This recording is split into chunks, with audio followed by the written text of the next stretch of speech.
ओम नमः शिवाय। आज हम शिव महापुराण का शतरुद्र संहिता का 36वां अध्याय पढ़ेंगे।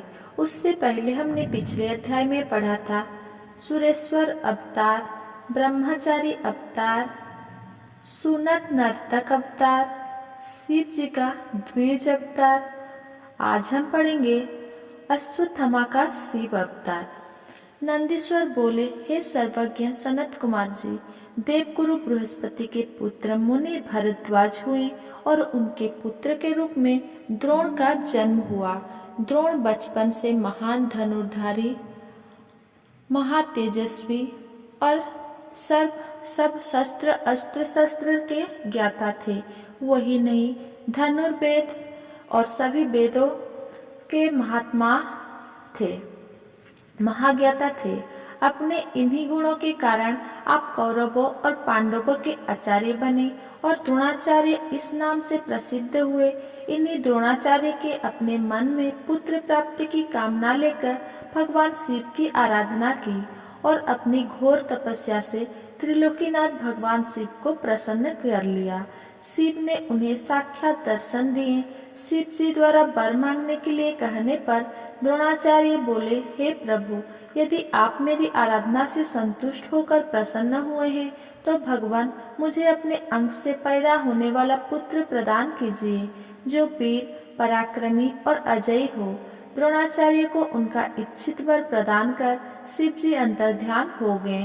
तत्पश्चात मुनि द्रोण प्रसन्नता पूर्वक अपने घर को चले दिए और वहां जाकर उन्होंने अपनी पत्नी को वरदान प्राप्ति के बारे में बताया, जिसे सुनकर उनकी पत्नी बहुत प्रसन्न हुई। निश्चित समय पर मुनि द्रोण की पत्नी ने एक वीर बालक को जन्म दिया, जिसका नाम अश्वत्थामा रखा गया। अश्वत्थामा वीर और पराक्रमी योद्धा हुए और उन्होंने कौरव सेना का मान बढ़ाया। जब कौरव पांडवों का युद्ध हुआ तो अश्वत्थामा के कारण कौरव सेना अजय हो गई और वो पांडव सेना पर हावी होने लगी। शिव जी के अंश से उत्पन्न होने के कारण ही अश्वत्थामा ने पांडवों पुत्र को युद्ध में मार डाला था। ये देखकर अर्जुन बहुत क्रोधित हुए और अपने पुत्र का नाश करने वाले पर आक्रमण करने लगे। अर्जुन के सारथी के रूप में स्वयं श्री कृष्ण थे। अर्जुन को अपनी ओर आता देखकर अश्वत्थामा ने उन पर ब्रह्मशिर नामक अस्त्र छोड़ दिया, जिससे सारी दिशाएं प्रचंड तेज से प्रकाशित हो उठी। अश्वत्थामा के इस अस्त्र को देख अर्जुन एक पल के लिए विचलित हो गए। उन्होंने श्री कृष्ण से इसका उपाय पूछा। तब श्री कृष्ण बोले, हे अर्जुन, यह बहुत घातक शक्ति है और इससे तुम्हारी रक्षा स्वयं भगवान शिव ही कर सकते हैं। तुम उन्हीं का स्मरण करके इस अस्त्र का नाश करो। तब अर्जुन ने हाथ जोड़कर भगवान शिव की मन से बहुत आराधना और स्तुति की। तत्पश्चात उन्होंने जल को छूकर सौवास्त्र छोड़ा। इसके प्रभाव से अश्वत्थामा द्वारा चलाया गया ब्रह्मशिर अस्त्र शांत हो गया। फिर भगवान श्री कृष्ण ने अर्जुन सहित सब पांडवों को अश्वत्थामा से आशीर्वाद लेने के लिए कहा। श्री कृष्ण की आज्ञा मानते हुए सभी पांडवों ने अश्वत्थामा को प्रणाम किया। तब प्रसन्न होकर अश्वत्थामा ने पांडवों को अनेकों वर प्रदान किए और फिर अपने कर्तव्य को निभाते हुए कौरव सेना से मिलकर पुनः पांडवों से युद्ध करने लगे। इस प्रकार भगवान शिव ने परम भक्त द्रोण के घर पुत्र के रूप में जन्म लेकर अनेक लीलाएं रचे। 37वां अध्याय। पांडवों को शिव पूजन के लिए व्यास जी का उपदेश। नंदीश्वर बोले, हे श्रेष्ठ मुनि, जब पांडवों को सूर्य दुर्योधन के जुए में हरा दिया था और वे वनवास पाकर अपनी पत्नी द्रौपदी सहित द्वैत वन में निवास करने लगे थे, तब एक दिन दुर्योधन ने ऋषि दुर्वासा को उनके शिष्य सहित पांडवों को नष्ट हो देने के लिए उनके पास भेजा। दुर्वासा ऋषि अपने 1000 शिष्यों को अपने साथ लेकर पांडवों की कुटिया में पहुंच गए और युधिष्ठिर से बोले कि हम स्नान करने जा रहे हैं, इतने में आप हम सबके लिए भोजन का प्रबंध कीजिए और स्वयं चले गए। दुर्वासा ऋषि द्वारा भोजन की व्यवस्था करने की बात सुनकर सब पांडव सोच में डूब गए, क्योंकि उनके पास अन्न नहीं था। तब देवी द्रौपदी ने भगवान श्री कृष्ण का स्मरण किया और वे तुरंत वहां आ गए। वहां उन्होंने पांडवों की रसोई में बचे अन्न के एक दाने को खाया और इससे वे स्वयं भी तृप्त हो गए। साथ ही स्नान के लिए दुर्वासा और उनके शिष्य का भी पेट भर गया और वे वहीं से लौट गए। इस प्रकार श्री कृष्ण ने पांडवों पर आए इस संकट को दूर कर दिया। फिर पांडवों को भगवान शिव की आराधना करने के लिए कहकर वे स्वयं द्वारका चले गए।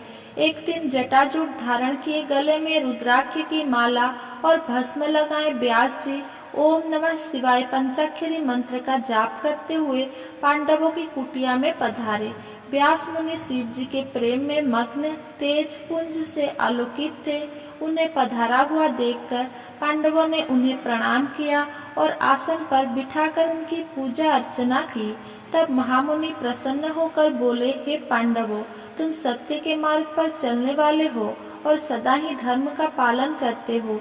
महाराज धृतराष्ट्र ने तुम्हारा साथ पक्षपात किया और तुम्हारा राज्य दुर्योधन ने छल करके तुमसे छीन लिया। जैसा बीज बोया जाता है, अंकुर भी उसी का निकलता है। अधर्म और असत्य का मार्ग अपनाने वाला का कभी कल्याण नहीं होता। तुम सत्य और धर्म के मार्ग पर चल रहे हो, इसीलिए निश्चय ही तुम्हारा कल्याण होगा।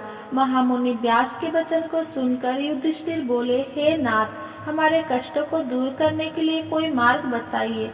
श्री कृष्ण जी ने हमें कल्याणकारी देवादिदेव महादेव जी की आराधना करने के लिए कहा था। आप हमें शिव भक्ति का उपदेश दीजिए। युधिष्ठिर के वचन सुनकर महामुनि व्यास बोले, हे पांडवे, निश्चय ही श्री कृष्ण ने सत्य कहा था। भगवान शिव अपने भक्तों के दुख को दूर करने वाला तथा उनकी रक्षा करने वाले हैं। तत्पश्चात व्यास जी ने उन्हें शिव जी के पूजन का विधान बताया। फिर बोले, तुम सदा ही धर्म के मार्ग पर चलना, इससे तुम्हारे कार्य की सिद्धि होगी। ये कहकर महामुनि व्यास वहां से चले गए। तत्पश्चात व्यास जी के दिखाए मार्ग पर चलते हुए पांडव शिव जी की आराधना करने लगे। अर्जुन इंद्रकील नामक पर्वत के पास गंगा नदी के तट पर जाकर भक्तवत्सल कल्याणकारी भगवान शिव की आराधना करने लगे। 38वां अध्याय। अर्जुन द्वारा शिव जी की तपस्या करना। नंदीश्वर बोले, हे सनत कुमार जी, अर्जुन भक्ति भावना से गंगा जी के तट पर बैठकर भगवान शिव की आराधना कर रहे थे। शिव मंत्र के लाभ से उनका अतुल तेज प्रकाशित हो रहा था। पांडवों को अर्जुन का तेज देखकर विजय में कोई संदेह न रहा। जब अर्जुन तपस्या करने के लिए उनसे दूर गए, तब अर्जुन के वियोग से द्रौपदी और अन्य पांडव बहुत दुखी थे, परंतु उनके मन में अटूट विश्वास था कि शिव जी की भक्ति से उनका निश्चय ही कल्याण होगा। उनके दुख को जानकर एक बार व्यास जी फिर उन्हें समझाने के लिए उनके पास आए। उन्हें देखकर पांडव बहुत प्रसन्न हुए और उनका आतिथ्य सत्कार करने लगे। तब महामुनि व्यास ने उन्हें उपदेश दिया और अनेक कथाएं सुनाई, परंतु पांडवों का दुख दूर न हुआ। एक दिन युधिष्ठिर ने महामुनि व्यास से प्रश्न किया, हे महाप्रज्ञा, जिस प्रकार के दुख और कष्ट को हम भोग रहे हैं, क्या पहले भी किसी को ऐसी परिस्थिति का सामना करना पड़ा है? युधिष्ठिर के इस प्रश्न को सुनकर व्यास मुनि कहने लगे कि पांडवों, निश्चय ही तुम्हारे साथ कौरवों ने छल किया है, परंतु अनेकों सिद्ध पुरुषों ने इससे भी अधिक दुखों को हंसते हंसते झेला है। निषद देश के स्वामी नल, सत्यवादी राजा हरिश्चंद्र, श्री रामचंद्र जी ने भी इन कष्टों को हंसकर झेला है। ये तो सत्पुरुषों का स्वभाव होता है कि वे विपरीत परिस्थितियों और दुखों से विचलित नहीं होते और सदा सत्य के मार्ग पर ही आगे बढ़ते रहते हैं। मानव को तो दुख झेलने ही पड़ते हैं। बचपन, युवावस्था, वृद्धावस्था सभी में मनुष्य को दुख और कष्ट प्राप्त होता है। इसीलिए अपने मन को मत भटकाओ और सत्य के मार्ग का अनुसरण करो, क्योंकि शिव जी सत्य से प्रसन्न होते हैं। इसीलिए सभी मनुष्य को सत्य के पथ पथ पर चलना चाहिए। दूसरी ओर अर्जुन ने इंद्रकील नामक पर्वत के निकट गंगा जी के तट पर महामुनि व्यास के उपदेश के अनुसार शिवलिंग बनाकर उनकी विधि पूर्वक उपासना आरंभ कर दी। अर्जुन प्रतिदिन स्नान करके भक्ति भावना से इंद्रियों को अपने बस में करके भगवान शिव का ध्यान करते। दिन और दिन उनकी भक्ति भावना और अधिक प्रबल होती जा रही थी। उनकी तपस्या के तेज से जीवों को भय होने लगा था। अर्जुन की तपस्या से दग्ध होकर अनेक देवता देवराज इंद्र के पास गए और उनसे बोले कि देवराज, अर्जुन भगवान शिव की घोर तपस्या कर रहा है और उसके तेज से सभी प्राणी दग्ध हो रहे हैं। अर्जुन की तपस्या के विषय में सुनकर देवराज इंद्र उनकी परीक्षा लेने के लिए उनके पास गए। इंद्र ने ब्राह्मण का रूप धारण किया और अर्जुन के पास जाकर पूछने लगे कि तुम इतनी छोटी उम्र में तपस्या क्यों कर रहे हो? तुम मुक्ति चाहते हो या विजय के लिए तपस्या कर रहे हो? परंतु इंद्र तो मोक्ष के स्थान पर सुख प्रदान करते हैं। इंद्रदेव के वचनों को सुनकर अर्जुन को क्रोध आ गया और वे बोले, हे मुनि, आप यहाँ क्यों पधारे और इस प्रकार के प्रश्न से मेरी तपस्या में क्यों व्यवधान डाल रहे हैं? मैं शिव जी की आराधना कर रहा हूँ। तब इंद्रदेव ने ब्राह्मण वेश त्याग कर अपने वास्तविक रूप के दर्शन अर्जुन को दिए। इंद्रदेव को अपने सामने पाकर अर्जुन को लज्जा का अनुभव हुआ कि मैंने इंद्र से अपशब्द कहे। उन्होंने देवराज इंद्र से क्षमा याचना की। देवराज इंद्र प्रसन्न होकर बोले, अर्जुन, तुम मांगो, क्या मांगना चाहते हो? मैं निश्चय ही तुम्हारा इच्छित वर तुम्हें प्रदान करूंगा। देवराज इंद्र के वचन सुनकर अर्जुन बोले, हे देवेंद्र, यदि आप मुझ पर प्रसन्न हैं तो मुझे शत्रुओं पर विजय का वरदान प्रदान कीजिए। अर्जुन के वर को सुनकर देवेंद्र बोले, अर्जुन, तुम्हारी विजय अवश्य होगी, क्योंकि भगवान शिव के भक्त पर कभी कोई कष्ट नहीं आता। उनको संसार में किसी का भय नहीं होता। इसीलिए तुम इसी प्रकार शांत चित्त और भक्ति भाव से त्रिलोकीनाथ देवादिदेव महादेव जी की तपस्या करो। उनकी प्रसन्नता से श्रेष्ठ जीवन में और कुछ नहीं है। ये कहकर देवराज वहां से अंतर्ध्यान हो गए। तब अर्जुन पुनः शिवलिंग को प्रणाम कर उनकी आराधना करने लगे। 39वां अध्याय, शिव जी का किरात अवतार। नंदीश्वर बोले, हे सनत कुमार जी, अर्जुन महामुनि व्यास जी द्वारा बताई गई विधि से शिव जी की उपासना कर रहे थे। काफी समय तक तपस्या करने के पश्चात उनके तप का तेज बढ़ना आरंभ हो गया और उनका तप और रौद्र रूप धारण करता जा रहा था। अर्जुन ने एक पैर पर खड़े होकर सूर्य की ओर देखते हुए पंचाक्षर मंत्र का जाप करना आरंभ कर दिया। उनके तप के प्रभाव से सभी प्राणी, जीव जंतु और देवता दग्ध होने लगे। अर्जुन की इस घोर तपस्या के विषय में दुर्योधन को ज्ञात हुआ। उसने मुख नाम के दैत्य का अर्जुन के पास शुकर का भेष धारण करके भेजा। वो दुष्ट राक्षस अनेक प्रकार की ध्वनि निकालता और वृक्षों को उखाड़ता हुआ अर्जुन के तप के स्थान के निकट पहुंचने लगा। तब अर्जुन का मन एकाएक व्याकुल हो उठा और उन्होंने पलटकर उस कपटी राक्षस को देखा और मन में विचार किया कि जिसे देखकर मन व्याकुल हो वो अवश्य ही हमारा शत्रु होता है। ये विचार मन में आते ही अर्जुन को दुर्योधन का छल कपट याद आ गया। अर्जुन ने वहीं बैठे बैठे उस पर बाण चला दिया।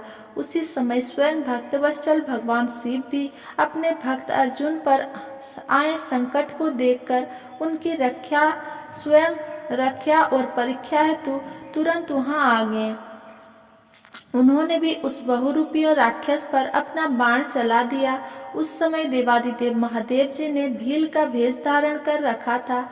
उनके शरीर में श्वेत धारियां थी और वो कच्छ बांधे हुए थे। उनके कमर पर तरकस और हाथ में धनुष बाण था और वे भी उसी शुकर का पीछा कर रहे थे। भील रूपी भगवान शिव और अर्जुन दोनों के बाणों के एक साथ उस शुकर को अपना निशाना बनाया। शिव जी का बाण उस विशाल शुकर की पूंछ में और अर्जुन का बाण उसके मुख में लगा। उस भयंकर आघात को वह सह नहीं सका। पल भर में ही भयानक शब्द करता हुआ वह धरती पर गिर पड़ा और उसके प्राण पखेरु उड़ गए। उस समय सब देवता प्रसन्न हुए। अर्जुन सोचने लगे कि यह भयानक दैत्य अवश्य ही मुझे मारने के लिए आया था, परंतु भगवान शिव ने आज मेरी रक्षा की और मुझे बचा लिया। उन्होंने ही मुझे सद्बुद्धि देकर उसे मारने की प्रेरणा मेरे मन में जगाई। ऐसा विचार मन में आते ही अर्जुन ने भगवान शिव के चरणों में प्रणाम किया और पुनः भक्तिभाव से शिव स्तुति शुरू कर दी।